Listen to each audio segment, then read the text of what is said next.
Example लिखना। तीसरा fn of x is equal to n square x upon n plus 1 defined on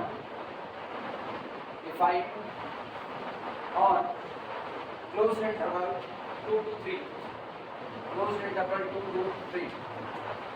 ये function जिसमें fn of x को define किया n square x upon n plus 1। अब ये close interval 2 से 3 के बीच में डिफाइन। चलो इसमें गौर करना है।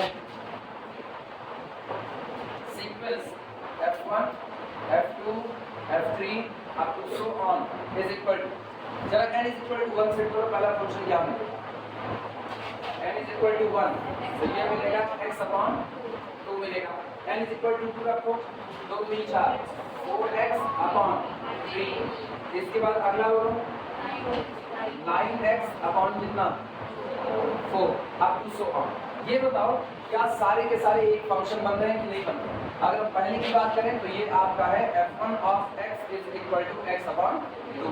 दूसरे की बात करें तो ये होगा f2 of x is equal to 4x upon 3।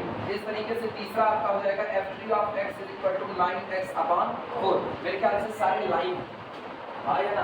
पहला है line y is equal to mx, सही है गलत? दूसरा भी है line y is equal to mx, तीसरा भी होगा line y is equal to mx। सारे लाइन y बराबर mx। तो अगर आप इनका ग्राफ भी ट्रेस करो ना तो इनका ग्राफ भी बिल्कुल सारे लाइन ओरिजिन से होकर के गुजर रहे हैं।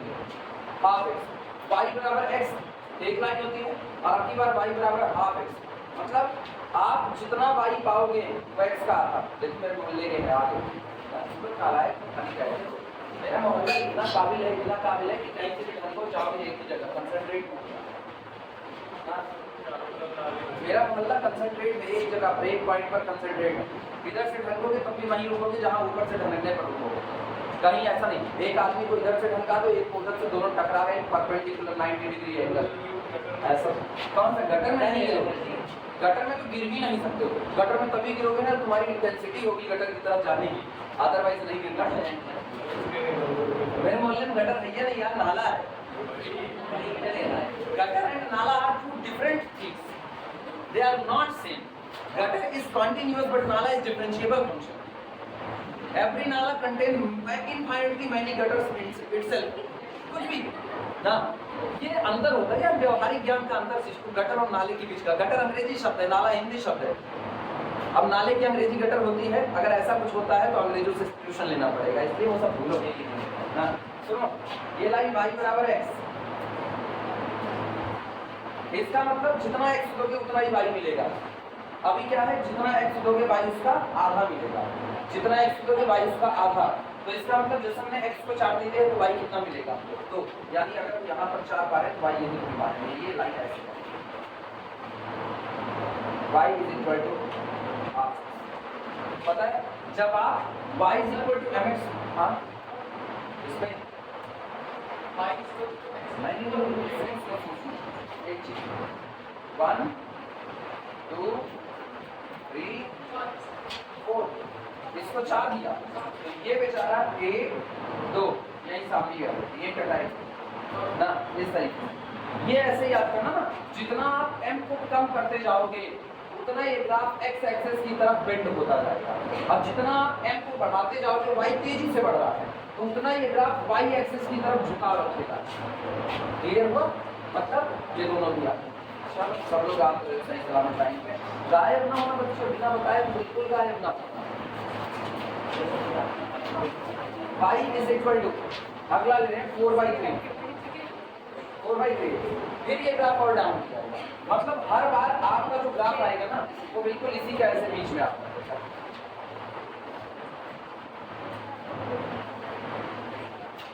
यस सोचो आप 2 से 3 के बीच में, 2 से 3 के बीच में क्या आपकी कोई वैल्यू नेगेटिव जाने वाली है? कोई भी नेगेटिव नहीं जाएगी। इसका मतलब तुम एक चीज गौर करो, अगर हम एक ऐसे हाइपोथेटिकली अगर ये ग्राफ को देखें तो ये ग्राफ धीमे धीमे नीचे की तरफ सिकुड़ रहा है, मतलब नीचे x एक्सिस की तरफ बेंड हो रहा है। तो हम कुछ ऐसा एक अंदाजा बता रहे हैं कि ऐसा अंदाजा लगता है कि जैसे यही x एक्सिस मेरा लिमिट पॉइंट फंक्शन है, ऐसा फील आता है। बनेगा नहीं बनेगा इसकी कोई बात नहीं है। अब केवल एक ऐसी बात कह रहे हैं कि अगर आप इन सारे ग्राफ को देखो तो तुमको ऐसा लगेगा जैसे लगातार ये ग्राफ नीचे की तरफ डिक्रीज कर रहा है, मतलब नीचे की तरफ दब रहे हैं। तो इन ये लोग चलते चलते चलते, ये आपका F1 है, F1, ये आपका कौन F2, ये आपका कौन F3, ये कौन F4, F5, F6, कॉन्टिन्यूसली ये लोग दब रहे हैं किसकी तरफ, एक्स एक्सिस की तरफ। तो यानी ये जो मेरा सीक्वेंस ऑफ फंक्शन आ रहा है, सीक्वेंस ऑफ फंक्शन में जितने फंक्शन मिल रहे हैं, हर बार नया आने वाला फंक्शन एक्स एक्सिस के और नजदीक होता जा रहा है और नजदीक हो रहा है। तो कुछ ऐसा अंदाजा लग रहा है जैसे 1, 1/2, 1/3, 1/4, आप जितना आगे बढ़ रहे हो उतना आप 0 के नजदीक पहुंच रहे हो। तो जितना आप इसमें आगे बढ़ रहे हो उतना आप एक्स एक्सिस के नजदीक पहुंच रहे हो। तो फील ऐसा है जैसे y = 0 आपका लिमिट पॉइंट फंक्शन बन रहा है। फील ऐसा होगा, इसकी गारंटी अभी नहीं देते, वो तो जब थ्योरी पता चलेगी उसके बाद ही अपने को लोग गारंटी लेंगे कि अपनी गारंटी क्या हो रही है। अभी कुछ बातें समझ में आ रही है कि अपने लोग कहाँ कैसे कन्वर्ट करने वाली कंडीशन में आ रहे हैं। अगली बात, ग्राफ अभी खींचते हैं थोड़ी देर के बाद। जब ग्राफ खींचेंगे ना तो स्पष्ट बात बोल रहे होंगे फॉर्म जिसके बीच में बन रहा है।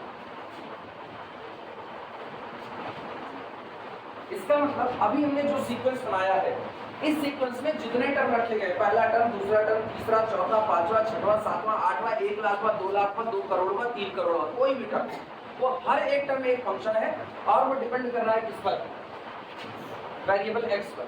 और x कहां से मौजूद है, अरे यार सुनो ध्यान देना, अभी लाइट आएगी चला दे रहे हैं, परेशान ना हो। इसका मतलब ये पूरा का पूरा सीक्वेंस बना, इस सीक्वेंस में रखा गया हर एक टर्म एक फंक्शन है और ये फंक्शन एक वेरिएबल पर डिपेंड है, जो वेरिएबल कौन है, x।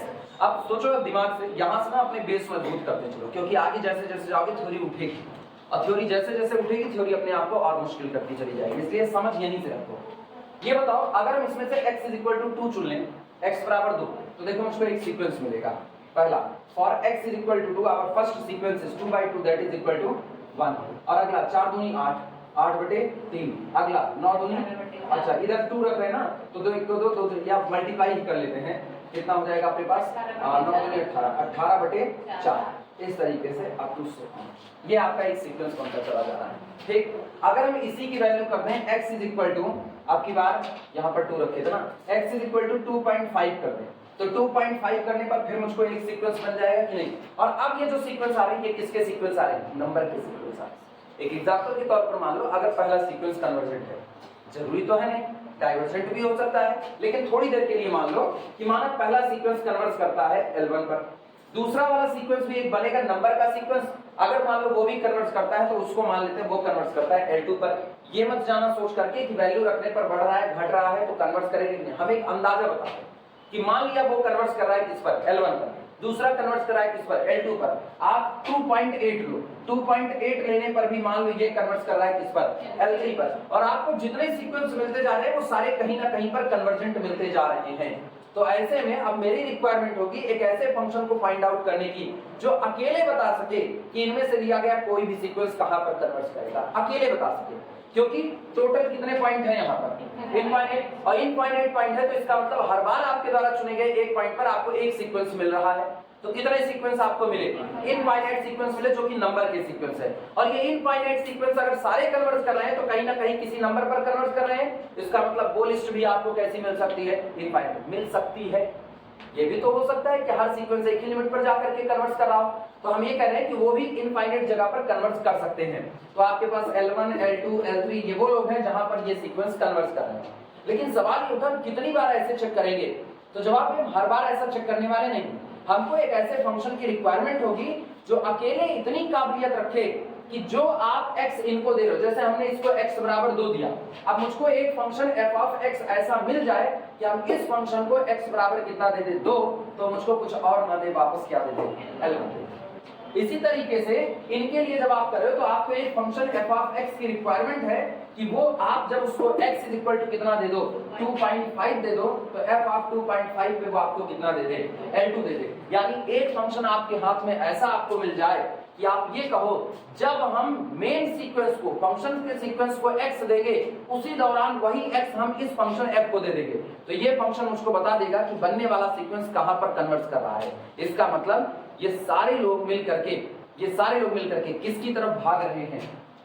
एफ की तरफ भाग रहे हैं। कौन लोग? ये फंक्शन मिलकर के एफ की तरफ। अगर ये लोग एफ की तरफ मुंह करके ना बैठे होते, एफ की तरफ ना जा रहे तो एफ के पास ये काबिलियत नहीं थी कि वो ये बता पाता कि ये सारे सीक्वेंस वहीं कन्वर्ट कर रहे हैं जिस एक्स को लेने पर हम वैल्यू दे रहे हैं।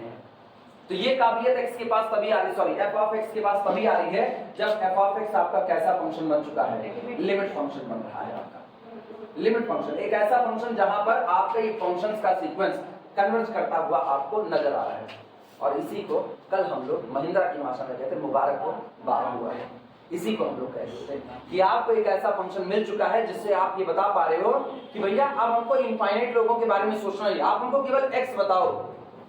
अगर आप हमको एक्स दे रहे हो, हम आपको वो लिमिट बताएंगे जहां पर आपका बनने वाला सीक्वेंस कन्वर्ट करने वाला है। सीक्वेंस बनने से पहले हम तुमको लिमिट दे देते हैं।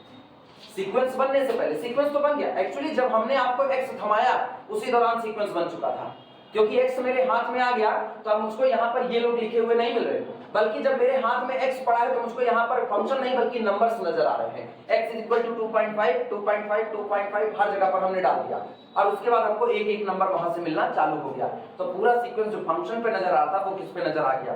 नंबर पर। और नंबर पर नजर आया, जरूरत इसी बात की कन्वर्स कहाँ कर रहा है। अगर वो पता करना है तो उसके लिए आपको एक ऐसे फंक्शन की रिक्वायरमेंट होगी कि आप हर बार ये चेकिंग ना करो, आप केवल उसी फंक्शन से अपना काम करो। कुछ बातें समझ में आई? चलें लिखा जाए इसको, खूब इत्मीनान से समझना। एक ऐसा चैप्टर है, ठीक, जिसमें थर्ड ईयर में पढ़ने वाले पढ़ाने वाले दोनों की बात बता रहे हैं ना, दोनों की। हम सीनियर टीचर को इसमें इंक्लूड नहीं करते, लेकिन मान लो चलो जो नौसिखिए हमारे हैं, जो अभी इस फील्ड में बहुत कुछ सीख रहे हैं, वो सारे के सारे लोग इस चैप्टर में पढ़ाते वक्त त्राहिमाम किए रहते हैं। पहले तो ये चीजें खुद समझ में आनी चाहिए ना, हो क्या रहा है, उसके बाद ही सामने वाला समझ सकता है, तभी आप उसको समझा सकते हो। तो ये वो चीज है जो अगर तुम हल्का सा भी कंसंट्रेशन इधर उधर किए और एक बार ये मिस हुआ तो पता ये क्या है, ये ना, ये यूनिफॉर्म कन्वर्जेंस है, आपको पॉइंट वाइज कर देगा। यूनिफॉर्म हमेशा नहीं होता, अगर कोई यूनिफॉर्म कन्वर्जेंस है तो पॉइंट वाइज लेकर के बैठेगा, और अगर कोई पॉइंट वाइज है तो यूनिफॉर्म हो, ये कोई जरूरी नहीं है। अगर आप सुप्रीम अथॉरिटी हो तो पर्टिकुलर एरिया में भी आप काम कर सकते हो, लेकिन अगर आप पर्टिकुलर एरिया में काम कर रहे हो तो आप सुप्रीम अथॉरिटी बन सकते हो, इस पे शक है, इस पे क्वेश्चन मार्क लगा हुआ है। हमसे कोई कहेगा ना कि क्या आप पहला सेमेस्टर, दूसरा, तीसरा, चौथा, पांचवा, छठवां एमएससी आप पढ़ा सकते हैं? मेरा जवाब है हाँ पढ़ा सकते हैं। यूनिफॉर्म है, हर एक क्लास में हम कैसे हो गए? यूनिफॉर्म हो गए। लेकिन अगर किसी बीएससी थर्ड ईयर के लड़के को कहो क्या तुम फला पेपर पढ़ा सकते हो, वो एक बार सोचेगा, वो पॉइंट वाइज हो चुका है, वो कह रहा है पर्टिकुलर पॉइंट पर तो यार ठीक है, लेकिन अगले वाले पॉइंट पर मेरे वैल्यू थोड़ी इधर उधर हो रही है। तो इसका मतलब ये आप क्या हो गए, आप कंसंट्रेट हो रहे हो किसी एक पर्टिकुलर एरिया में, अदरवाइज आप एक्सप्लोर करो हर एक जगह पर, जहां कहोगे वहां पर सारी बातें लिखना इसमें। इन दिस सीक्वेंस, इस बने हुए सीक्वेंस में, in this sequence x upon 2, 4x upon 3, इसके बाद 9x upon 4 up to so on, all are, ये सभी हैं, all are functions, all are functions। so इसलिए ये सभी फंक्शन है, इसलिए sequence fn of x, sequence fn of x is equal to sequence n square x upon n plus 1 is known as, ये जाना जाता है, known as sequence of real valued function, sequence of real valued functions, sequence of real valued functions। ठीक, आखिरी example, इसके बाद फिर चल रहे हैं थ्योरी की तरफ। एक एग्जांपल और लिखेंगे आखिरी। सर लिमिट फंक्शन यूनिक होता है। हाँ, लिमिट फंक्शन यूनिक होता है। उसकी थ्योरी उठाने के बाद में, थ्योरी उसकी उठाए ना तब बताते हैं, क्योंकि अभी अगर हम उसके बारे में चर्चा कर लेना फिर उसमें हमको टॉपिक खोलने पड़ेंगे, इसीलिए अभी रोक कर रखें उसको। जिस वक्त हम लिमिट फंक्शन लिखा रहे हो ना उसी वक्त हम बता देंगे।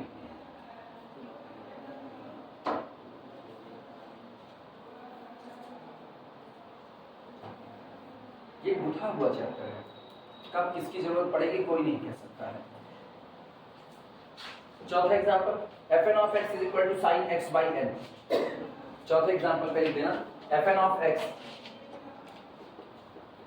fn of x is equal to sine x by n, ये रहा। डिफाइंड कर दो इसको, डिफाइंड ऑन क्लोज्ड इंटरवल 0 से 1, defined on closed interval 0 to 1। एक सीक्वेंस बना लो बस, sequence f1 f2 f3 up to so on is equal to sequence, पहला कौन होगा sin x, दूसरा कौन होगा sin x by 2, तीसरा होगा sin x by 3 up to so on. ये इस तरीके से ग्राफ सारे एक जगह पर तुमको ना लदे हुए नजर आएंगे, जैसे एक ही जगह पर पिरो दिए गए हैं सारे ग्राफ। ऐसा जैसे अगर हम sin x का ग्राफ खींचे ना तो अपने को पता है sin x का ग्राफ ये होगा, ये sin x का ग्राफ है, ठीक है। लेकिन अपने को इंटरवल किस में चाहिए, 0 से 1 के बीच में चाहिए। sin x भी हमको किस में चाहिए, जहां पर जो आप इनपुट दे रहे हो x, वो आप केवल कहां दे रहे हो, 0 से 1 के बीच में। थोड़ी देर के लिए ना इसको भूल जाओ कि आप कोई इनपुट दे रहे हो, आप केवल ये देखो ना इसके ग्राफ कैसे जा रहे हैं। तो sin x का ग्राफ कुछ ऐसा गया, तो sin x by 2 का ग्राफ कैसा जाएगा, sin x by 2 का जल्दी रिपीट होगा या देर से रिपीट होगा, sin x by 2 जल्दी रिपीट होगा। जब वो जल्दी रिपीट होगा तो सोचो अभी जो आप यहां से उठे और यहां तक गए, तो 0 से आप कहां तक गए, पाई तक।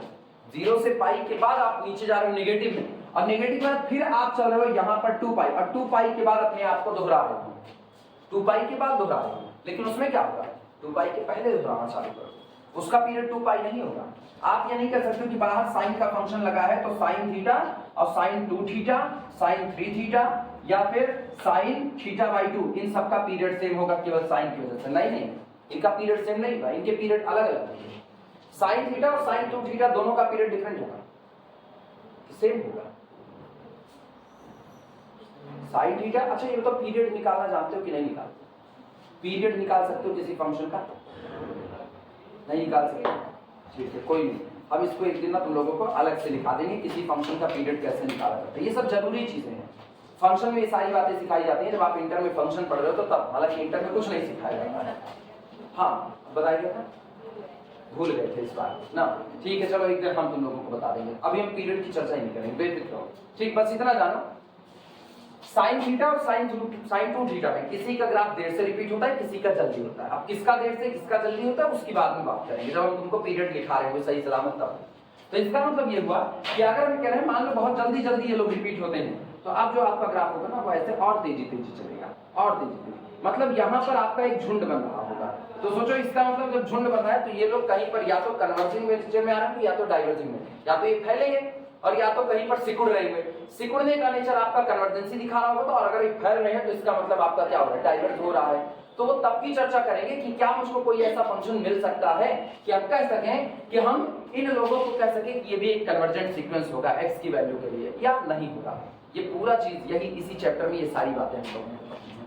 तो ये भी फंक्शन आपका किसका है, ये भी सीक्वेंस किसका है, फंक्शंस का सीक्वेंस है। लिख देना is also sequence of real valued function, is also sequence of real valued functions.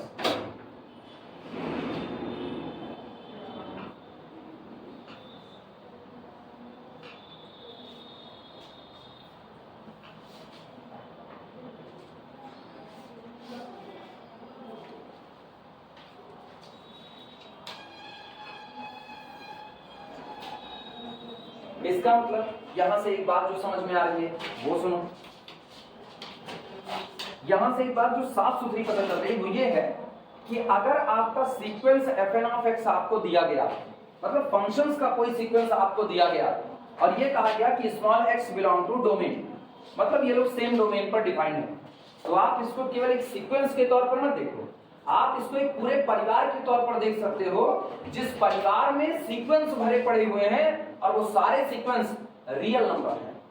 सारे सीक्वेंस किससे बने हैं, रियल नंबर से बने हुए हैं। जैसे अगर हम इसको देखते हैं, मान लो यही एग्जांपल के तौर पर, तो x/2 4x/3 9x/4 up to so on. तुम्हारी नजर में केवल एक सीक्वेंस है फंक्शन का, जबकि एक मैथमेटिशियन की जो नजर होगी सही सलामत वाली ना, वो कहेगा ये सिंपल सा एक सीक्वेंस नहीं है। अगर आप कह रहे हो x belong to closed interval 2 से लेकर के 3 तक, ये पूरा एक परिवार है, और इस परिवार में एक दो नहीं इनफाइनाइट मेंबर है। अगर आपको इस परिवार का कोई भी मेंबर चाहिए तो आप उसको इस परिवार को x दे दो। जैसे आप इस परिवार को एक x थमाओगे, ये परिवार अपने अंदर से वो मेंबर निकाल करके आपको दिखाएगा जिस x के लिए ये परिवार बना था। जैसे हमने इसको x = 2 दे दिया, तो हमने इस पूरे सिस्टम को x = 2 दिया, लेकिन ये तो एक परिवार है, तो परिवार में एक दो मेंबर नहीं, परिवार में कई मेंबर हैं। तो ये क्या करेगा, ये कहेगा मेरे पास x = 2 के लिए जो मेंबर होगा वो हम आपको थमाने जा रहे हैं। आपका सीक्वेंस आएगा 2/2, 8/3, 18/4। आपको एक मेंबर अपना दे दिया, लेकिन बाकी मेंबर छिपा लिया, बाकी मेंबर आपको नहीं दिखा। बाकी ये खुद कह रहा है बस खाली दरवाजा बंद है, आप x बताओ ना। एक ऐसा घर बना हुआ है जिस घर में लोग रह रहे हैं और आप केवल खड़े होकर के नाम बुला रहे हो ना, राम लखन आए हो कि ना आए, राम लखन बाहर आए, खुद वो एक सीक्वेंस है अपने आप में। फिर आप फिर से बुला कर, ठीक है चलो ये आ गए, अब अगला आप बुला रहे हो, अजीत कुमार सिंह प्रेजेंट है या नहीं है इस कमरे में, अजीत कुमार सिंह निकल करके चले गए। एक क्लास पूरा एक फंक्शन बन चुका है। इस क्लास में हम पर्टिकुलर एक स्टूडेंट को उसके नाम से बुलाते जा रहे हैं, तो वही उठेगा जिसका नाम बुलाए, कोई दूसरा नहीं आएगा। सेम कंडीशन, ये पूरा एक परिवार है और इस परिवार के आपको एक एक मेंबर को पता करना है कौन कौन इस परिवार का मेंबर होगा। तो आपको केवल एक काम करना है, उस मेंबर का नाम पुकारना है। x = 2.5। x = 2.5 के लिए आपको यहां से एक ही सीक्वेंस मिलेगा, दो नहीं मिलने वाले, एक ही सीक्वेंस बस, कोई एक। फिर आप अगला नाम दो, x = 2.8। ये परिवार आपको अपना दूसरा मेंबर देना चालू कर देगा। तो इसका मतलब जो सीक्वेंस आपको केवल एक सिंपल सा सीक्वेंस भर नजर आ रहा है, वो केवल सीक्वेंस नहीं है, उसको आप as like a family consider कर सकते हो। और फैमिली भी किसकी, रियल नंबर के बने हुए सीक्वेंस का परिवार। अब फंक्शन का परिवार भूल जाओ, फंक्शंस का जो परिवार है वो पूरा एक फैमिली हो गई। और उस फैमिली में कौन कौन है, रियल नंबर के सीक्वेंस पड़े हुए हैं। कैसे मिल रहे हैं, x की वैल्यू को देते हुए। इसी बात को नोट लगाना, नोट लगा, ये इसका व्यावहारिक पक्ष है ना। किसी चीज को लिखो तो उसका व्यावहारिक पक्ष सबसे पहले समझो। रीजन है, क्लास में अगर कल को खुद भी पढ़ाओगे ना इन फ्यूचर, तो तुमको व्यावहारिक पक्ष पहले बताना पड़ेगा कि इसके मायने क्या निकल करके आ रहे हैं।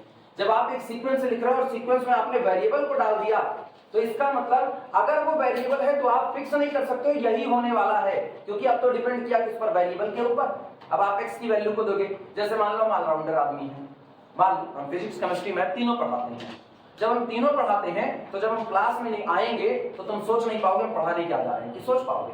अब तो तुमको पता ही नहीं है कि ये तो फिजिक्स केमिस्ट्री मैथ तीनों पढ़ाते हैं, क्या पढ़ाएंगे। तब हम तुमसे कहेंगे मैथ की कॉपी निकालो, और जैसे मैथ की कॉपी निकालोगे और हम पढ़ाना चालू करेंगे, अब अगर कोई बंदा आएगा तो कहेगा ये बंदा मैथ का टीचर है, हाँ या ना। लेकिन फिर थोड़ी देर के बाद, एक घंटा बीत जाए, एक घंटे के बाद हम कहे चलो अब फिजिक्स पढ़ते हैं, फिजिक्स की कॉपी निकालो। अब अगर कोई दूसरा बंदा और आ गया, कोई और, वो मुझको देखेगा फिजिक्स पढ़ाते तो वो थोड़ी कहेगा मैथ का है, वो क्या कहेंगे, ये मैथ का टीचर है, फिजिक्स का टीचर है। फिर कोई आएगा वो केमिस्ट्री पढ़ाते देखे तो वो कहेगा केमिस्ट्री, और तीनों चौराहे पर मिल गए, तीनों मुड़ फुटबॉल कर लेंगे, कहेंगे यही आदमी फिजिक्स पढ़ाता है, वो कहेगा नहीं ये मैथ का टीचर है, वो कहेगा अरे यार हम पढ़ाते देखे केमिस्ट्री का टीचर है, तुम कैसे बात कर रहे हो, इसको मैथ का काका गागा नहीं आता है।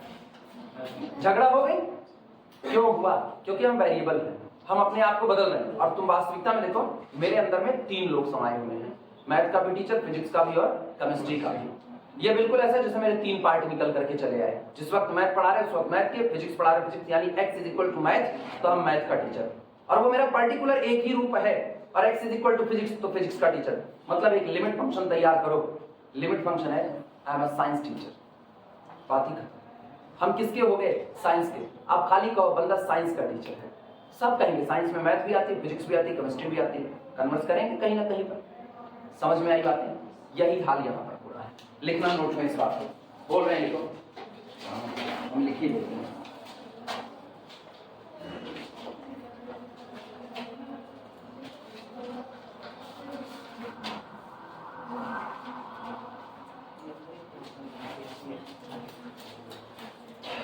नोट लगा sequence fn of x, note sequence fn of x, जहां पर x बिलोंग करता है डोमेन से, x belong to domain, can be taken as, लिया जा सकता है, can be taken as family of sequence, जैसे सीक्वेंस का पूरा एक परिवार हो, family of sequence of real numbers, जैसे कि रियल नंबर के बने हुए सीक्वेंस का पूरा एक परिवार इकट्ठा कर लिया गया हो, और जब भी आपको इस परिवार का कोई मेंबर चाहिए तो आपको इसे क्या देना पड़ेगा, x की एक पर्टिकुलर वैल्यू दो, ये परिवार का एक मेंबर आपके सामने ला करके खड़ा कर देगा। लिखना एंड, और इसी के साथ and different member of this family, and different member of this family, different members of this family, और इस परिवार के जो अलग अलग मेंबर होंगे, this family, different member of this family can be obtained, प्राप्त किए जा सकते हैं, can be obtained, can be obtained by choosing, चुनते हुए, सिलेक्ट करते हुए, by choosing small x from domain, from domain. आप केवल डोमेन से x निकालो बस। जैसे आपने x को फिक्स किया, परिवार का एक मेंबर आपके सामने आकर के खड़ा होगा और वो रियल नंबर से बना हुआ सीक्वेंस होगा। आप दूसरा x उठाओगे, परिवार का दूसरा मेंबर आपके सामने है और वो रियल नंबर से बना हुआ सीक्वेंस होगा। इसका मतलब फिर अगर इसको हम और दूसरे तरीके से बात करें, परिवार की बात ना करो, तो ये कुछ ऐसा हो गया जैसे मेरे को एक मशीन थमा दी गई, F1 of x, F2 of x, F3 of x up to so on, और ये मशीन जानते हो क्या बनाने की मशीन है, ये सीक्वेंस बनाने की मशीन आपको दी गई, सीक्वेंस बनाने की मशीन। सामने वाला मुझसे कह रहा है सीक्वेंस बनाओ, तो हम उससे कहेंगे दायरा बताओ किस दायरे में सीक्वेंस बनाएं, तो हमको कहेगा लो x को दे दे रहे हैं, x जो भी चुनना 1 से लेकर के 5 तक ही चुनना। अब बताओ मुझको तुम कितने सीक्वेंस प्रोड्यूस करके दे सकते हो? मेरा जवाब है इनफाइनाइट, क्योंकि तुमने मुझको नंबर ऑफ पॉइंट कितने दे दिए, इनफाइनाइट। जितने पॉइंट दोगे ना, जितने पॉइंट दोगे, हल्दी का भाव, जस्ट चोट पिया है, हल्दी का अगर कोई दाम पूछे ना कि हल्दी का दाम, अगर आपको चोट बहुत तगड़ी लगी हो, खून जमा हुआ, आपको उसको फाड़ना है, तो आप महंगी हल्दी भी खरीद लोगे, सस्ती की आपको जरूरत नहीं है। लेकिन अगर आपको हल्का सा खाली खरोच आ गया और कोई कह रहा है हल्दी लगाओ ठीक हो जाएगा, और सामने लगा 100 रुपए में 1 गांठ हल्दी देंगे, गांठ वाली हल्दी देखे हो ना, जो ठोस आती है, वो कह रहा है 100 रुपए में 1 गांठ हल्दी देंगे, आप कहोगे छोड़ो रहने दो, हम 100 रुपए में 1 गांठ हल्दी नहीं खरीदेंगे, केवल हल्का सा ही तो लगा, वो सूख जाएगा अपने आप ही। तो कहते हैं ना हल्दी का भाव जैसी चोट में दर्द आपके ना, उसी चोट के हिसाब से आता है।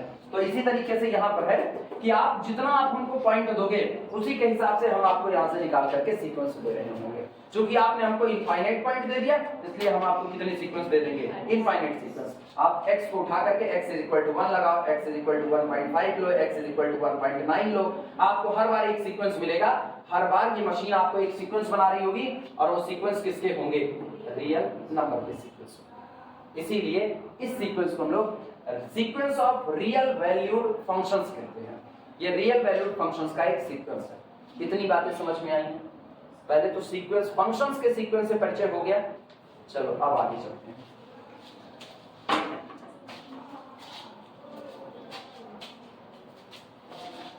अपने लोग ना एकदम बेसिक से लेकर के इसको चलेंगे और टॉप लेवल तक इसमें जाएंगे।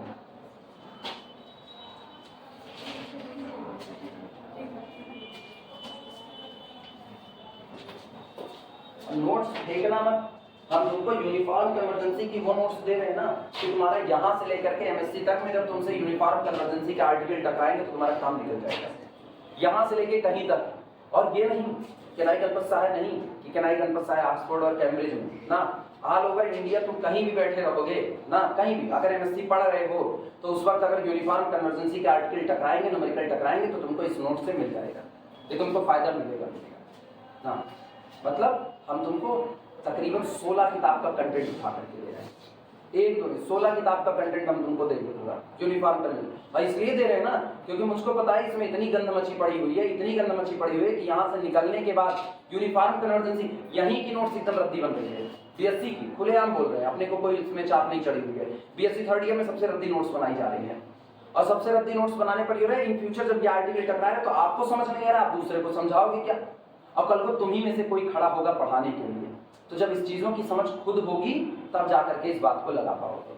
तो मान के चलो इस वक्त तुम्हारे पास जो नोट्स जाएगी ना, इसमें वाल्टर रूडिन के भी सवाल मिल जाएंगे तुमको, इसमें टीएम ऑफ ऑस्ट्रेलिया के भी सवाल मिलेंगे, और इंडियन यूनिवर्सिटी में जो भी चल रही किताब है उसके भी मिलेंगे तुमको। इस वक्त हम तुमको सबसे सॉलिड नोट्स दे रहे हैं, केवल एक चैप्टर यूनिफॉर्म कन्वर्जेंसी के ऊपर आ रहे हैं, क्योंकि ये बड़ा जरूरी चैप्टर है, और जितना इसको समझ रहोगे उतना तुमको आसानी होगी मेट्रिक स्पेस में जिस वक्त हम यूनिफॉर्म कन्वर्जेंसी की चर्चा कर रहे होंगे उस वक्त। ये तुमसे कई बार टकराएगा। एमएससी जाओगे ना, एमएससी करने के लिए वहां भी तुमसे टकराएगा कहीं ना कहीं, क्योंकि मैट्रिक स्पेस वहां भी मिलेगा।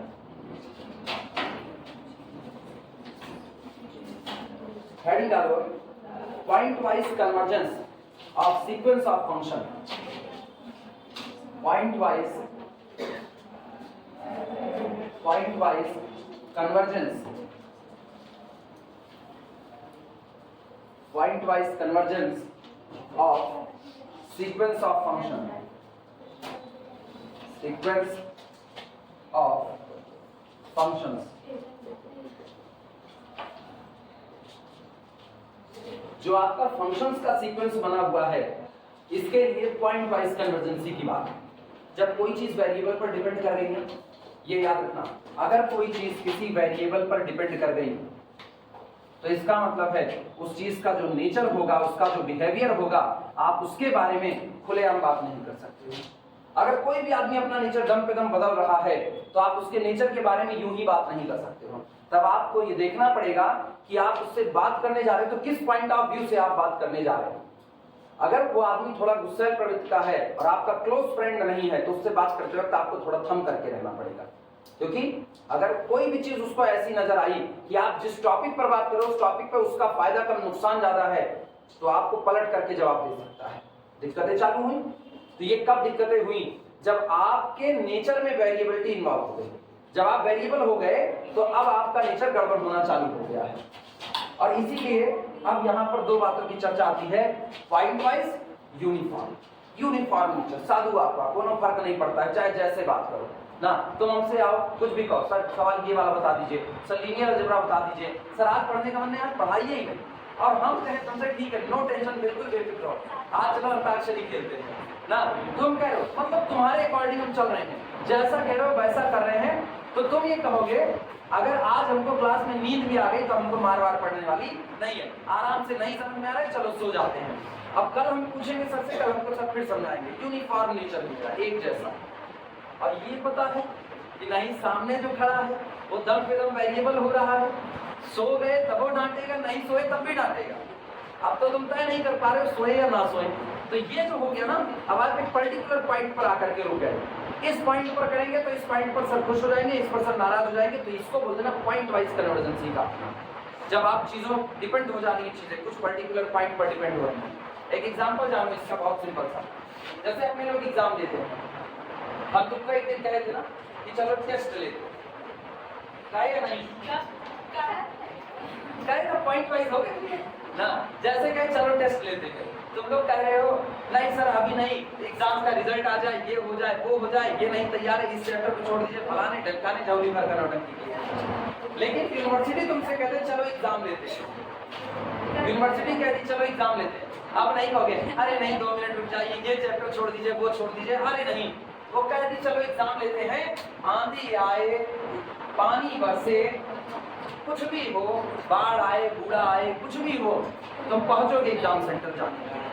मीन्स अब हम रास्ते की परवाह नहीं करें कि रास्ते क्या हो रहे हैं। अब हम केवल एक काम कर रहे हैं, ये नजर में आ रहा है, हमको इधर आना। हम सारे लोग इस पर कन्वर्स कर रहे हैं, डजंट मैटर कैसी भी कंडीशन होगी। यूनिफॉर्म नेचर इसी को कहते हैं। यूनिफॉर्म नेचर फिक्र नहीं करता है कि क्या कंडीशन बन रही है, और इसीलिए कहता है अगर कोई चीज यूनिफॉर्मली कन्वर्जेंट हो चुकी है तो पॉइंट वाइज कन्वर्जेंसी लेकर के आएगी। साथों साथ क्यों? उसने रास्ते की परवाह ही नहीं की, रास्ते में जितने पॉइंट है वो सबको पार करता हुआ एक कन्वर्जेंसी को अख्तियार करता है। तो इसका मतलब अगर कोई चीज इस तरह से बिना रास्ते की परवाह किए कन्वर्ज हो रही है तो उसको आप यूनिफॉर्म कन्वर्जन कहोगे। और uniform convergency always implies point wise convergency. Uniform convergency की पीठ पर पॉइंट ऑफ कन्वर्जेंसी लागू है, उस पर सवार रहेगी, वो आएगी तो वो आएगी। लेकिन अगर पॉइंट वाइज कन्वर्जेंसी आपको भेंट वार्ता कर रही है तो आप गारंटी नहीं लेना कि यूनिफॉर्म आपसे भेंट वार्ता करेगा। कर भी सकता है और नहीं भी कर सकता है, दोनों चीजें हैं। आप डिफिनेशन से इसको वेरीफाई करते हैं।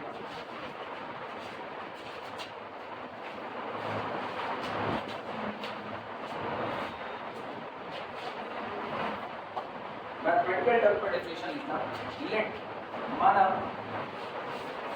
fn be the mapping from x to the real number set r। क्योंकि रियल वैल्यूड फंक्शन है इसलिए आउटपुट आपका क्या आएगा, रियल नंबर आएगा। ठीक, डोमेन आपका कुछ भी हो तो डोमेन हमने x कह दिया, गौर करो हम पीछे भी डोमेन बदल रहे थे लगातार, 2 से 3 क्लोज इंटरवल, 0 से 1 क्लोज इंटरवल, कभी कभी आप पर्टिकुलर फाइनाइट सेट पर बोल दो, तो इसका मतलब आप डोमेन बदल रहे हो। तो डोमेन को हमने कैसे कर दिया, x. Let fn with a mapping from x to r be a sequence of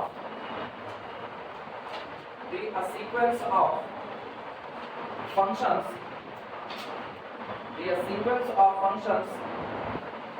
from a set capital X to real number set capital R। माना ये आपका सीक्वेंस है। We say that, हम कहते हैं कि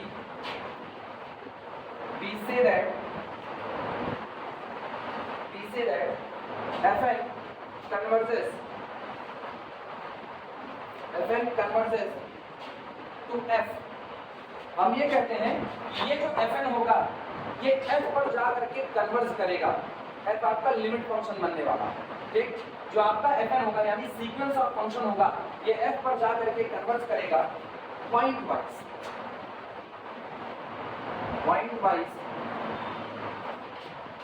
on x if यदि for each small x belong to the capital X, अगर डोमेन में मौजूद किसी भी पॉइंट के लिए, ठीक, the sequence fn of x, जो ये आपका नंबर का सीक्वेंस बन रहा है, fn of x of real numbers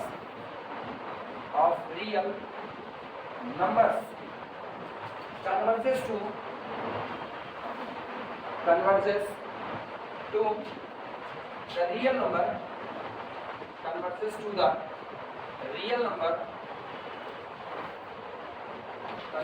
the real number f of x in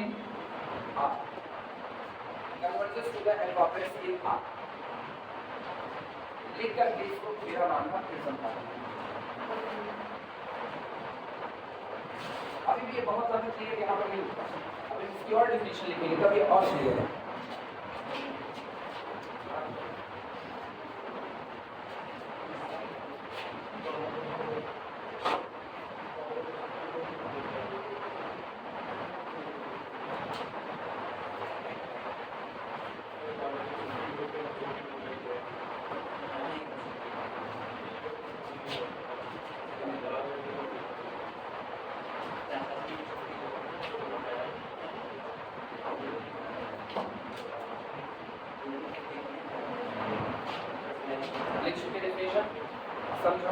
क्या रहे ये करें, आपको सीक्वेंस का एक फंक्शन दिया गया f1 of x, f2 of x, f3 of x, आपको ये एक फंक्शन दिया गया और आपको डोमेन दे दिया गया।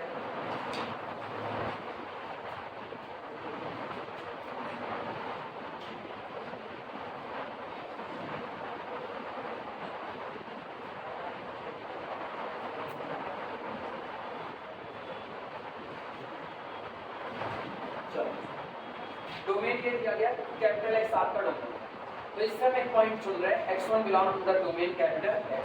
इस पर x1 लो, आपको एक नंबर का सीक्वेंस मिलेगा f1 of x1, f2 of x1, f3 of x1 up to so on। ये आपका नंबर का सीक्वेंस मिलेगा। सीक्वेंस fn of x से pointwise convergent on our domain, ये मेरे डोमेन पर पॉइंट वाइज कन्वर्जेंट कहा जाएगा इफ यदि for each small x belong to the x, आपको डोमेन का कोई भी पॉइंट दिया जाए, x1 दिया जाए, x2 दिया जाए या xi दिया जाए, डोमेन के द्वारा दिए गए किसी भी पॉइंट पर जो आपका ये नंबर का सीक्वेंस बन रहा है, ये पर्टिकुलर किसी real number f of x पर जाकर के क्या कर जाए, कन्वर्ट कर जाए, ये कन्वर्ट कर जाए f ऑफ x पर। मींस अगर आप पॉइंट को बदल दो तब पर भी ये कन्वर्ट करे कहीं ना कहीं, हर बार वो सेम हो ये कोई जरूरी नहीं है, ये कहीं ना कहीं जाकर के कन्वर्ट करे। अगर आपको x1 दिया गया तब आपको ये कन्वर्जेंट मिल जाए कहाँ पर, L1 पर। अगर आपको x2 दिया गया तो आपको फिर ये कन्वर्जेंट मिलेगी इस पर, L2 पर। खुदा ना खास्ता अगर आपको x3 दिया गया और ये डाइवर्स कर दिया प्लस इंफिनिटी पर, अब ये पॉइंट वाइज कन्वर्जेंट नहीं है, और जो पॉइंट वाइज कन्वर्जेंट नहीं बनेगा वो यूनिफॉर्म भी नहीं बन सकता। रोक लग गई। इसका मतलब अगर आपको डोमेन के पॉइंट लेने पर इनफाइनाइट सीक्वेंस का टर्म पूरा मिल रहा है मतलब ढेर सारे आपको सीक्वेंस मिल रहे हैं, तो उनमें से हर एक सीक्वेंस कैसा होना चाहिए, कन्वर्जेंट होना चाहिए। तब आप ये कहना, चूंकि आप अलग अलग पॉइंट पर इनकी कन्वर्जेंसी को देख रहे हो, तब आप अपने सीक्वेंस को क्या कहोगे, our sequence is pointwise convergent. तब मेरा सीक्वेंस क्या हो जाएगा, पॉइंट वाइज कन्वर्जेंट। ऐसा क्यों हो रहा है, एप्सिलॉन डेल्टा की डेफिनेशन याद करो। हम लोग क्या कहते थे, एप्सिलॉन डेल्टा डेफिनेशन में हम लोग कहते थे our sequence fn of x converges to sequence f of converges to a number fx if the difference between them less than कितना, for all small n greater than or equal to। इसका मतलब जब आपको x दिया जाएगा, जब आपको x दिया जाएगा तो ये जो डिफरेंस इनका है लेस देन एप्सिलॉन, ये x डिपेंड कर जाएगा एप्सिलॉन पर और इस पर, दोनों पर डिपेंड कर जाएगा। अब दोनों बदलेंगे, मींस जो आपको पॉइंट दिया गया उस पॉइंट के अकॉर्डिंग आप कन्वर्जेंसी देख रहे हो, आपको एक फिक्स एप्सिलॉन दिया जाएगा, तो जब आपको एप्सिलॉन दिया गया तो आपका जो स्टेप n जो आप स्टेप चुन रहे हो, जिस स्टेप के बाद ये सिचुएशन पड़ेगी कि आपके सीक्वेंस के किन्हीं भी दो टर्म के बीच का अंतर लेस देन क्या हो जाए, एप्सिलॉन, वो पॉइंट को देख करके काम कर रहा है, क्योंकि पॉइंट पर बहुत सारी चीजें डिपेंड कर जाएंगी। तो यहाँ पर आपको हर बार एक नई चीज सोचनी पड़ेगी, हर बार आपको एक नया लिमिट फंक्शन सोचना पड़ेगा, हर बार आपको दिए गए एप्सिलॉन के लिए एक स्टेप सोचना पड़ेगा, किस स्टेप के बाद ये सिचुएशन बन रही है। तो सोचो इस बार आप दो लोगों पर डिपेंड ना, पॉइंट वाइज कन्वर्जेंसी इसी बात की डिमांड है, ठीक। लेकिन ये भी याद रखना, इनमें से जितने सीक्वेंस बने वो सारे के सारे क्या होने चाहिए, कन्वर्जेंट। एक भी सीक्वेंस डाइवर्जेंट हो गया तो आप पॉइंट वाइज कन्वर्जेंसी नहीं है। वापस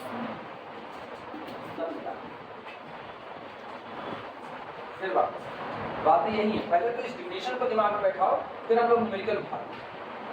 सीक्वेंस आपको दिया गया f1 of x, f2 of x, f3 of x, up to so, ये आपको सीक्वेंस दिया। और डोमेन के मान लो, डोमेन के पास टोटल पर्टिकुलर 6 पॉइंट मान ले डोमेन के लिए, x1, x2, x3, x4, x5, x6, 6 point आ गए। तो डोमेन का पॉइंट रखो, इस पर जनरल पॉइंट रख दिया xi, तो f1 of xi, ठीक। अगला f2 of xi, f3 of xi, up to सो।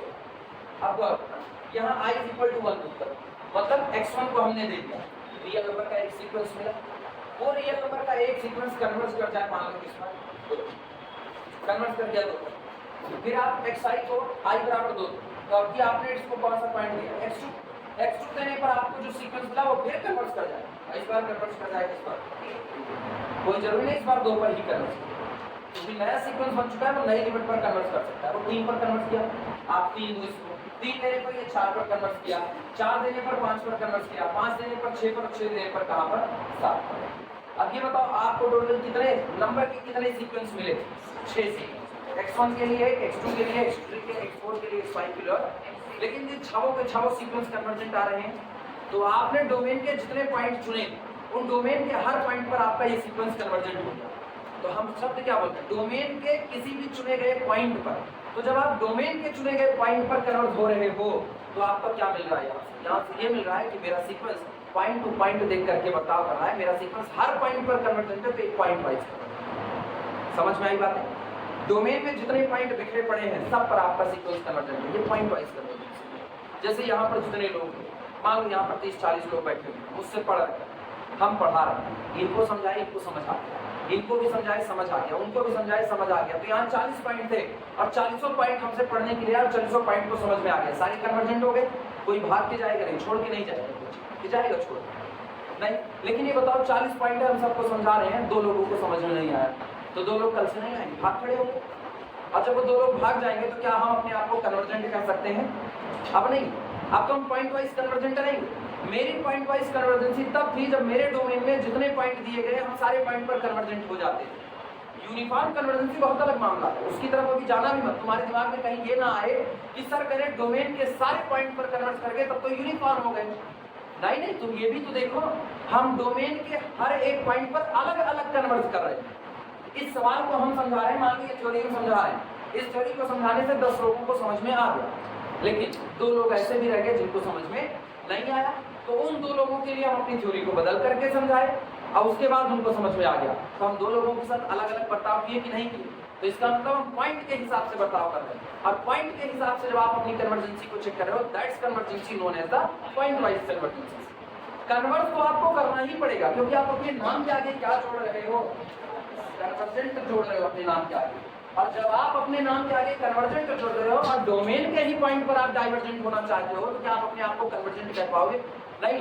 तो भले आप पॉइंट वाइज कन्वर्जेंट अपने आप को कह रहे हो, लेकिन आप अपने आप को सबसे पहले कन्वर्जेंट कह रहे हो, कन्वर्जेंट के बाद आप पॉइंट लगा रहे हो। तो इसका मतलब डोमेन में जितने पॉइंट आपको दिए जाएंगे, हर पॉइंट को जब आपको मिले तब आप जिस सीक्वेंस को पैदा कर रहे हो वो सीक्वेंस आपका कैसा होना चाहिए? Convergent. That's why it is known as the point wise convergency of our sequence. ये बातें समझ में आई हैं? पॉइंट वाइज नाम इसलिए पढ़ा, पॉइंट टू पॉइंट की बात। चलें आगे लिखा जाए कुछ। अभी हम इसको एप्सिलॉन डेल्टा पर लेकर के आएंगे, वहां ये और क्लियर होगा। तो दिमाग में एक बात आनी चाहिए, if we get a sequence from the function of sequence which is divergent at least one point of the domain, जो भी डाइवर्जेंट हो कम से कम एक पॉइंट पर, जो पॉइंट किसका मेरे डोमेन का हो, then our sequence never becomes a point wise convergent। तब मेरा सीक्वेंस पॉइंट वाइज कन्वर्जेंट नहीं बन सकता। if our sequence becomes a point wise convergent sequence, it means every point present in our domains gives me a sequence। वो हमको एक sequence को दे रहा है, and that sequence must be convergent to some limit। वो किसी ना किसी लिमिट पर जाकर के कन्वर्ज करेगा। डोमेन में 2 लाख पॉइंट है, तो आपको 2 लाख सीक्वेंस मिलते हैं, तो 2 लाख सीक्वेंस भी कन्वर्ज करने चाहिए। डोमेन के पॉइंट पर ना कन्वर्ज करें, वो कहीं भी कन्वर्ज करें, बस वो कन्वर्ज करें। डोमेन के पॉइंट पर जब आप कन्वर्ज करने की बात करते हो ना, तो आप मीट्रिक स्पेस में घुस रहे हो। मीट्रिक स्पेस में अपना जो दायरा दिया गया, उस दायरे के बाहर अगर आप चले गए तो कन्वर्जेंट नहीं। मीट्रिक स्पेस की जब दुनिया होगी ना, इसीलिए मीट्रिक स्पेस में हर कन्वर्जेंट सीक्वेंस कॉसी बन जाए इसकी गारंटी नहीं दी जाएगी।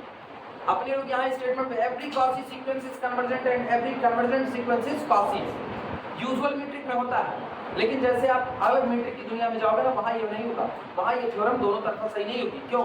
वहाँ पर आपका सीक्वेंस कन्वर्ज कर रहा है। अब सोचो सीक्वेंस कन्वर्ज कर रहा है, तो मेरे पास 2 दायरे हैं कन्वर्ज करने के।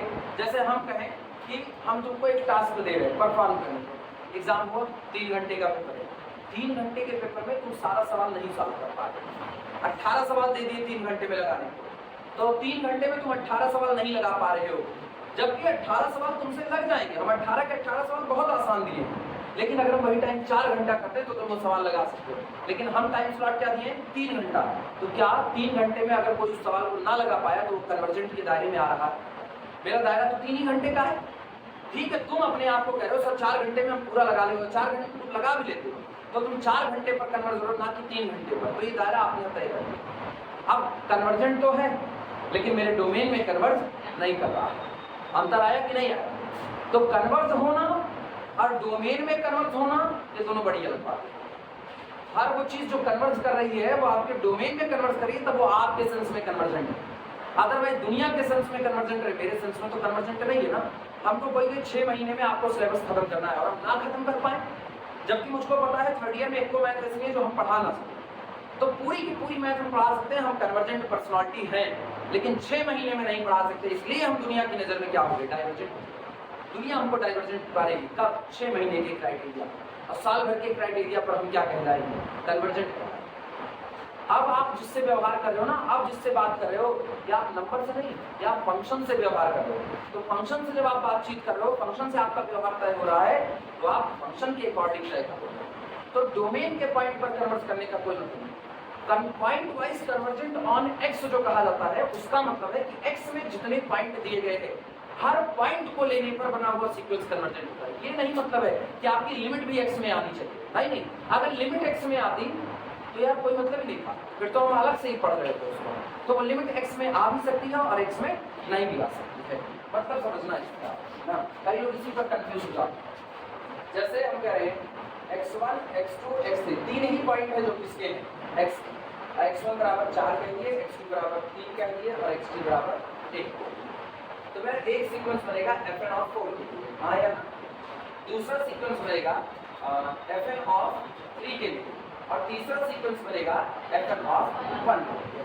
ये सीक्वेंस कन्वर्ट कर जाए 8 पर, ये कन्वर्ट कर जाए 10 पर, और ये कन्वर्ट कर जाए 12, तीनों कन्वर्ट कर। लेकिन ये बताओ क्या ये पॉइंट आपके डोमेन में है?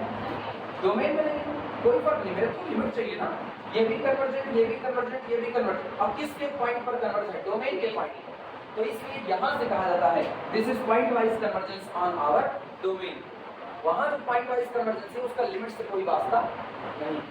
अभी आई बात समझ में? अदरवाइज हम आगे डेफिनेशन में लिखते हैं and limit also belong to the our domain X, जबकि हम ऐसे कोई बात लिखने वाले नहीं।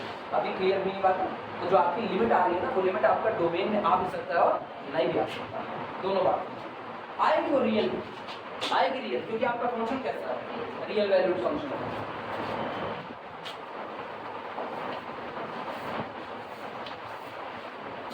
और करके लिखना और अथवा हम कई डिफिनेशन लिखाएंगे, जो तुमको आसान लगे वो एक डिफिनेशन तुमको याद रखना बस। और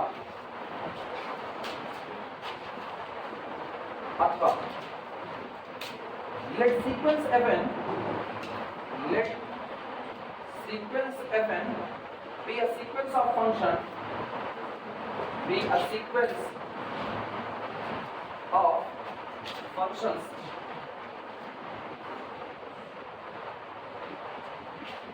on capital A subset A। Domain क्या हुआ?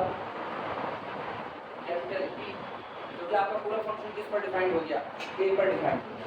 B a sequence of function on capital A हुआ। Late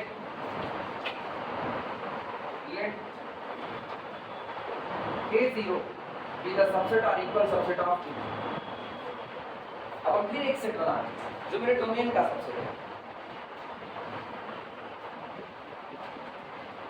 late A0 be the subset or equal subset of capital A, ठीक? एंड लेट, और हम ये मान रहे हैं एंड लेट एक फंक्शन f है जो A0 से डिफाइंड है किसके बीच में? A के बीच में। अब ये फंक्शन A0 से A के बीच में है, सॉरी उल्टा A0 से R के बीच में, रियल नंबर के बीच R में।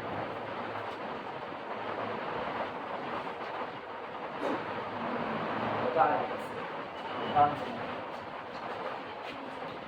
इत्मीनान से समझना, बहुत रॉकेट साइंस नहीं कि तो इसको बहुत भारी प्रथम काम को। fn ऑफ x डिफाइंड है a से किसके बीच में? r के बीच में। fn ऑफ a डिफाइंड, ठीक है? fn भी the sequence of function, sequence of function है तो रियल वैल्यूड फंक्शन आप बात करें। रियल वैल्यूड फंक्शन में जो आपकी इमेज जा रही होगी वो कहाँ जाएगी? r पर जाएगी, ठीक? a भी आपका रियल नंबर का सेट होगा, तो रियल नंबर का सेट r का क्या होगा? सबसेट होगा। आप ये कह रहे हैं एक और फंक्शन लेकर के आ रहे हैं f। ये जो फंक्शन आप f लेकर के आ रहे हो, ये फंक्शन डिफाइंड है a0 से r के बीच में। a0 से किसके बीच में? r। लेकिन a0 को क्या? a0 की दस सबसे का इक्वल सबसे। जानते हो ऐसा क्यों हो रहा है? ऐसा इसलिए हो रहा है क्योंकि डिफिनेशन ही मेरी यही है। डिफिनेशन कहती है कि f1 f2 f3 f4 so on, ये जो सीक्वेंस बन रहा है ये सीक्वेंस कन्वर्ज करेगा कहां पर? f पर। Limit point function. तो तुम एक चीज गौर करो, जो x आप यहां दे करके नंबर का सीक्वेंस बनाते हो वही x तो यहां पर दे करके आप क्या बना रहे थे? लिमिट। तो वो x आपका डोमेन का ही पॉइंट था कि नहीं? उसको आप बाहर से तो नहीं ला रहे थे, तो इसका मतलब जो x इनको दिया जाएगा उसी x को यहां देने पर आपको लिमिट मिलनी चाहिए। मतलब यहाँ भी आप पॉइंट किसका दे? डोमेन का। और यहाँ भी किसका दे? डोमेन का। लेकिन सोचो अब जब आपको लिमिट फंक्शन मिलेगा तो यहाँ से आप उठाए x, यहाँ से आपने उठाया x और इमेज कहाँ पर आई? f ऑफ x r में आई। तो ये आपका डोमेन थोड़ी है, मेरा डोमेन r नहीं है। Our domain is the subset of r। तो कोई जरूरी नहीं कि आपको लिमिट आपके डोमेन में मिले, वो आपके डोमेन के बाहर भी मिल सकती। हाँ, लिमिट जिस पॉइंट पर मिल रही है वो पॉइंट आपके डोमेन का।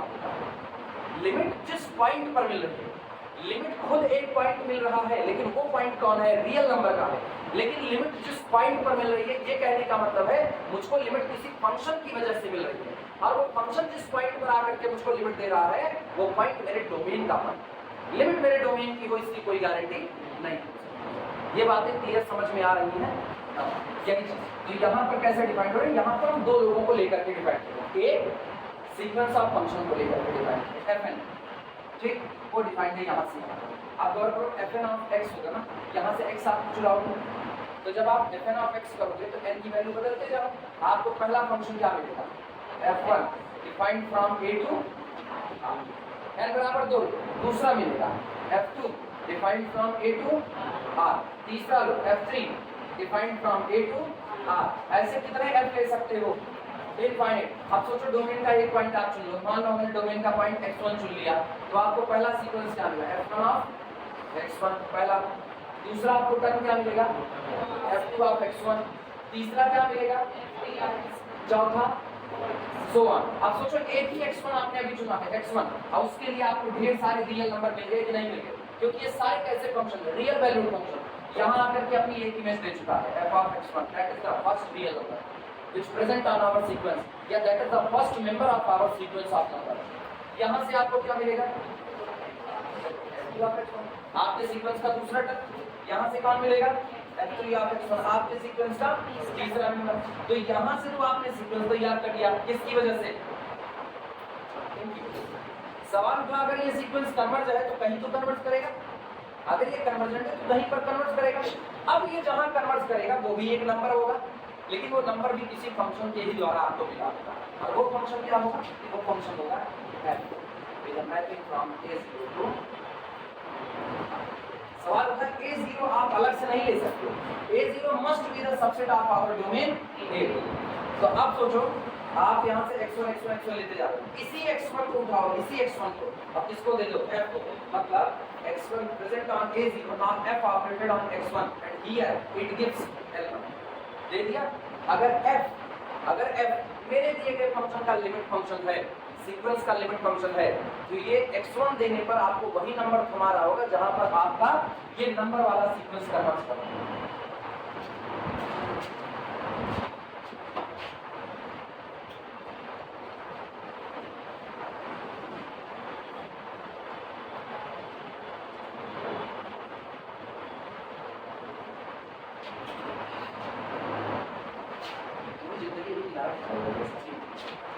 कभी जो मैं कहा कभी थक जाते हैं जिंदगी से, अभी बाहर एक लोग बैठे कहे आप लोगों की जिंदगी मजे में, चश्मा चार हमके 2 दिन के लिए उधारी ले लो ना, 2 दिन फाट पड़े तो करना, उधारी लो 2 दिन के लिए बस मेरी जिंदगी, उसके बाद समझ में आ जाएगा कि मजे में चल रही है।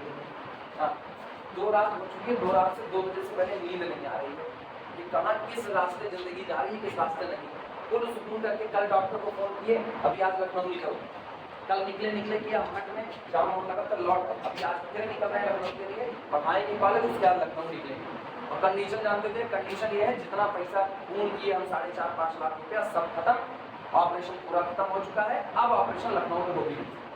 अब 2 ही जगह पॉसिबल है जहाँ फैसिलिटी, अब या तो हैदराबाद में होगा या तो दिल्ली में होगा, इसके अलावा ऑपरेशन नहीं। और जितना हुआ था उससे ज़्यादा, पूरा ऑर्बिट खत्म हो गया, अब नई ऑर्बिट बनेगी, उसी ऑर्बिट में आप बैठे।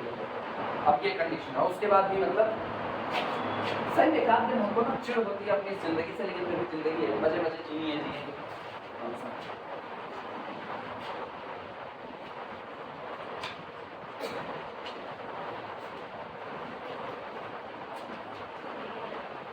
फील एक आदमी लिया आता है ना, भगवान गजब की फुर्सत में रचेंगे, पापों नहीं किए यार, तो पाप किए, पढ़ाते हुए ईमानी से है नहीं, ये आदत आज की पड़ी है, 2012 में ज्वाइन किया तो तब से लेकर के अभी तक छुट्टी नहीं की, अभी तक नहीं की भाई। 1-2 दिन छोड़ दो, जब ऑपरेशन करवा करके लौटे तो वो भी होली में जा करके करवाए, किसी तरीके से होता है, उधर भी नहीं किए, तो मेरे पाप कर्म है कहाँ, लेकिन फिर भी झेल रहे हैं। तो इसीलिए ना ये सब कुछ ऐसे लाइफ में ऐसे चलता है, पाप और जैसी कोई चीज़ होती है, छून के पाप करो अपनी जगह, कोई बात नहीं। सुनो अब आप x को चेंज करो, गौर करना x चेंज करेंगे, तो मान लो हमने x2 चुन लिया, इस बात को समझो, ये हम इतना जोर इसलिए दे रहे हैं ना क्योंकि जैसे हम आगे बढ़ेंगे, आगे मैथमेटिकल टर्म लिखना चालू करेंगे, तो फिर याद करो हम सीक्वेंस ऑफ टर्म को एप्सिलॉन बैंड बताना सिखाएंगे। जब एप्सिलॉन बैंड आप एक बार समझ जाते हो ना तो आपको तुरंत पता है, अब अपने लाइफ टाइम में अगर तुमको ये एप्सिलॉन बैंड वाली थ्योरी याद रहेगी तो तुमको तुरंत समझ में आएगा कि जब हम एक सीक्वेंस बना रहे होते हैं तो सीक्वेंस के लिए जैसे हम कहते हैं L be the limit of our sequence, then there is some finite term outside the open interval L minus epsilon to L plus epsilon। इस छोटे इंटरवल के बाहर आपके सीक्वेंस के केवल कुछ कितने टर्म होंगे, फाइनाइट, और बाकी इनफाइनाइट टर्म के अंदर याद आया कि नहीं ना। और यही चीज हम तुमको उधर सिखाए हुए थे जब आप पॉइंट सेट टोपोलॉजी पढ़ रहे थे तब। तो यहाँ पर m-1 जो आप चुनते हो ना, इस स्टेप के बाद ये सिचुएशन बन रही है, अब तुमको हर बार वो स्टेप याद है। तो हम अगर किसी थ्योरम में भी लिख रहे हैं तब भी तुमको दिमागी तौर पर एक्सेप्ट कर चुके हो, तुरंत आएगा, इसीलिए यहाँ ये जोड़ दिया जाता है। एक बार इसकी डिफिनेशन को आत्मसात कर ले गए फिर पूरा का पूरा चैप्टर मक्खन जैसा मिल जाएगा। यहाँ पर फिर हम दूसरा पॉइंट चुन रहे हैं x2। जब x2 चुने तो सोचो आपकी बात मुझको एक फंक्शन मिलेगा F1 ऑफ x2 हाँ या ना? क्यों? क्योंकि मेरा F1 काम कर रहा था A से लेकर के किस में? R में। तो मेरा F1 वर्क करेगा A से लेकर के किस में? R में। अब सोचो x2 आप कहाँ से ले लो? A से ले लो, because our domain is capital A। तो यहाँ से जब आपने x2 को लिया तो आपको पहला नंबर मिलता है। अब इसको फंक्शन में कहना, इसको कहना आपको पहला नंबर मिलता है F1 ऑफ x2। फिर आप यहीं से x2 चुन लो, x2 नहीं बदलेगा लेकिन फंक्शन बदलो, आपकी फंक्शन दूसरा आ गया F2 from A to R। और यहाँ पर आप जैसे x2 करोगे तो F2 operated on x2 and give one real number that is the F2 of x2। और आपका सीक्वेंस तैयार हो गया नंबर का सीक्वेंस, जिसका पहला नंबर F1 ऑफ x2 और दूसरा टर्म F2 ऑफ x2। आपकी फिर कौन ऑपरेट करेगा? F3 A से लेकर के किसमें? R में। आपकी तीसरा कौन मिलेगा? F3 of x2। So number का एक सीक्वेंस बन गया। ये नंबर का सीक्वेंस भी कहीं पर कन्वर्ट कर रहा होगा, अगर कर रहा है तो। अब सोचो वो जहां पर कन्वर्ट करेगा वो लिमिट आपको कहां से मिलेगी? F be the mapping from A0 to real number से। क्यों? आपने x2 कहां से लिया? डोमेन से। तो x2 कहां मौजूद होगा? A0 में, because A0 is the subset of A। Clear हुआ? आप सोचो यहां से हम x2 ले रहे हैं। अब तुम्हारे दिमाग में ये रहा हमारे दिमाग में आ रहा होगा मतलब x2 के हर पॉइंट पर देख रहे हैं तो A0 बराबर A क्यों नहीं कर देते? A0 बराबर A तो हम तो लिखते ही यार A0 is the subset R equals subset of A0 is the subset R equals subset of A। जानते हो मेरे दिमाग में कहीं पर ये बात चल रही है कि सारी लिमिटें एक ही हो जाए, अलग अलग जाए ही ना। x1 चुने, x2 चुने, x4 चुने, x5 चुने, सब पर आपकी लिमिट हर बार L ही आए तो एक ही नंबर से मेरा काम चल सकता है, एक ही नंबर से मेरा काम चल जाएगा। तो हम चाहें तो इसके पूरे डोमेन को सिकोड़ देंगे। डोमेन तो मैन मेड होते हैं, ये हमेशा याद रखना। डोमेन जो होते हैं ना, दो तरह के डोमेन होते हैं। एक होता है नेचुरल डोमेन जो आपका व्यावहारिक पक्ष होता है, और एक होता है मैन मेड डोमेन जो आपके ऊपर थोपा गया होता है। इसी क्लास में एग्जांपल लेकर के समझाए हैं। मेरा व्यावहारिक पक्ष अगर है कि हम छुट्टी नहीं करना चाहते हैं, ये मेरा व्यावहारिक पक्ष है। हम कहीं भी नौकरी करेंगे, कहीं भी नौकरी करेंगे, हम अपनी क्लास रेगुलर पढ़ाएंगे, अपनी क्लास किसी को देंगे नहीं, ये मेरा नेचर है, ये मेरा नेचुरल डोमेन होता है। लेकिन पता चले हम जब मर्जी तक छुट्टी कर देते हैं, जब मर्जी भाग जाते हैं, और मुझको कोई जबरदस्त प्रिंसिपल मिल गया, वो कहा इतना ही क्लास तो तुमको पढ़ानी पड़ेगी, फिर आप पढ़ाई बिना पढ़ाई छोड़ के नहीं जा सकते, तो आपको मेरे डोमेन को बांध रहा है, रेस्ट्रिक्टेड। तो आपको होता है मैन मेड डोमेन जो आपके ऊपर थोपा जा रहा है। शुरुआत में जब तक आप अपने नेचुरल डोमेन में काम करते हो ना, आप एक्सप्रेशन हो बस, और जब आपके ऊपर डोमेन थोप दिया गया ना, यही आगे चल करके तुमको पता चलेगा फंक्शन और मैपिंग में भी अंतर आएगा। जबकि हम लोग क्या कहते हैं, मैपिंग और फंक्शन एक दूसरे का सिनोनिम्स। आप एक ही नाम ले लेते हो कि फंक्शन मैपिंग, नहीं, अंतर आता है दोनों। हायर एजुकेशन इसलिए तो मजेदार, यहाँ चढ़ने पर, यहाँ आने के बाद आपको पता चलता है यार अंतर तो इन चीजों का हो रहा है ना। कॉम्प्लेक्स की दुनिया में जाओगे फंक्शन को अलग तरीके, वहां तो आपको मैनी वैल्यूड फंक्शन मिलेंगे, जबकि अपने कहते हैं फंक्शन सिंगल वैल्यू। हाँ है ना, हम कहते हैं डोमेन का एक पॉइंट हो गया, एक ही इमेज निकल करके आएगी, तो फिर मैनी वैल्यूड कैसे हो गया? मैनी वैल्यूड तो वो फंक्शन जिसको आपने इनपुट दिया और वो कई वैल्यू दे दिया, मैनी वैल्यूड, लेकिन मिलेगा ये सब कुछ। तो अभी हम लोग यहाँ बात करें। अब सोचो वो जो आपने x2 चुना, उस x2 पर कौन ऑपरेट करेगा? f। तो आपको मिलेगा f of x2 and this must belong to the any real number. ये कोई ना कोई रियल नंबर होगा। ठीक, आप सोचो मेरा ये वाला सीक्वेंस कहाँ कनेक्ट हो जाए? f ऑफ यहाँ कनेक्ट हो जाए। सोचो हर बार क्या होगा, हर बार मुझको एक ऐसा फंक्शन मिल चुका है f, ये कि हम कह रहे हैं भैया यहाँ से आप xn को चुनो, और यहाँ से xn को चुनने पर उस xn पर f1, f2, f3, f4, fn ये लोग ऑपरेट करके जो सीक्वेंस बना रहे हैं, वो सीक्वेंस कहाँ कन्वर्ट कर रहा है, अगर आपको ये पता करना है तो आपको केवल किसकी मदद लेनी है? f की।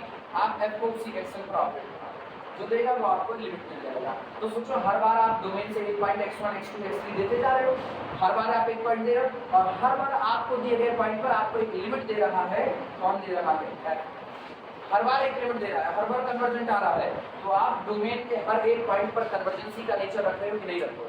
आपका डोमेन का एक पॉइंट मुझको थमाया गया, पूछा गया कैसे रहोगे? कन्वर्जेंट। डोमेन के दूसरा पॉइंट दिया गया, पूछा गया कैसे रहोगे? कन्वर्जेंट। डोमेन का कोई भी पॉइंट हो गया, हम कह रहे हैं हम कैसे हैं? कन्वर्जेंट। तो दुनिया हमको कहेगी ये आदमी अपने डोमेन के हर पॉइंट पर कन्वर्ट करता है। हम मैथ के टीचर हैं, मुझको मैथ की कोई भी ब्रांच दे दी जाए, प्योर अप्लाइड दोनों में से कोई भी पेपर दे दिया, हम सब समझाने का दमखम रखते हैं। तो इसका मतलब हम अपने पूरे मैथ के डोमेन का ऐसा कमांड रखते हैं, any point you can choose any point, we always कर सकते हैं। हम हमेशा कैसे नजर आएंगे, कन्वर्जेंट।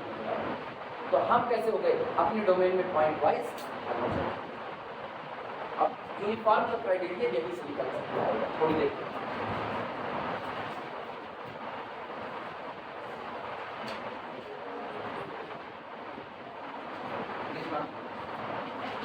लिखा गया, let sequence fm be a sequence of function on capital A be the subset of R.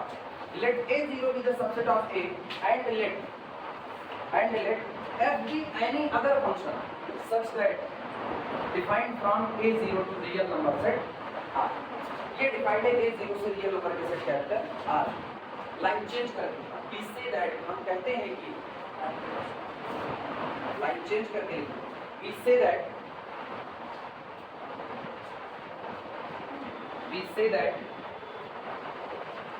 the sequence fn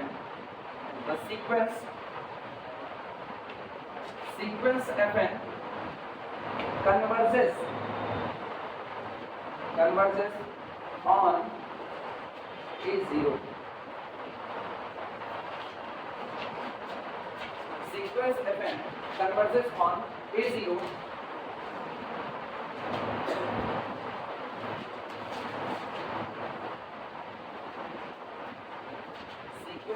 converges on A0 to F। ये आपका सीक्वेंस जो है ये कन्वर्ज करता है ऑन A0 to F, यानी वाया F। यही function है जो आपको लिमिट दे रहा है, ठीक, to F ऐसा अंडरलाइन कर देना पूरे पर। तो if यानी for each small x belong to A0, अगर इस A0 में मौजूद किसी भी पॉइंट के लिए for each small x belong to A0 the sequence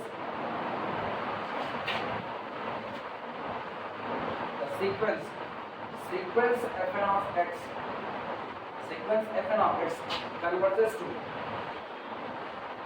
converges to f of x in R, converges to f of x in R।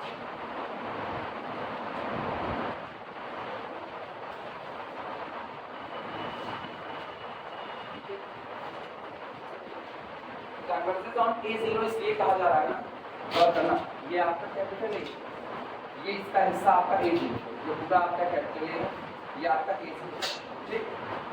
आप यहाँ से पॉइंट चुन रहे हैं, यहाँ से आप पॉइंट x1 आपने चुना, x2 आपने चुना, x3 आपने चुना, तो आपको जो लिमिट फंक्शन मिल रहा है वो आपको f of x1 मिल रहा है, f of x2 मिल रहा है, f of x3 मिल रहा है। और ये जो पॉइंट अब आ रहा है ना x1 x2 x3, ये जो आपका फंक्शन है f वाला, ये किस पर डिफाइंड है, A0 पर। तो A0 के पॉइंट पर ही आपको लिमिट देगा, दैट्स व्हाई वी से कन्वर्जेंस ऑन A0।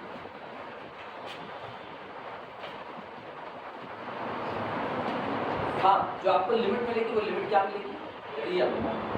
और ये हमेशा याद रखना, वो लिमिट डोमेन की हो ये कोई जरूरी नहीं है। ये बिल्कुल कंफ्यूज मत होना इस बात पे कि लिमिट भी डोमेन की होनी चाहिए। लिमिट डोमेन की हो कहीं की मेरे से कोई फर्क नहीं पड़ता, लिमिट आनी चाहिए बस, इतने से ही मतलब। ठीक, डबल स्टार करके लाइन चेंज करके लिखना,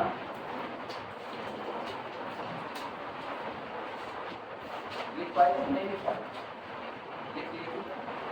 अरे दोबारा नहीं, मेरे को उधर मिटाना था, मेरा हाथ से। हाँ हाँ, मेरा हाथ सही बड़े तेज चलता है,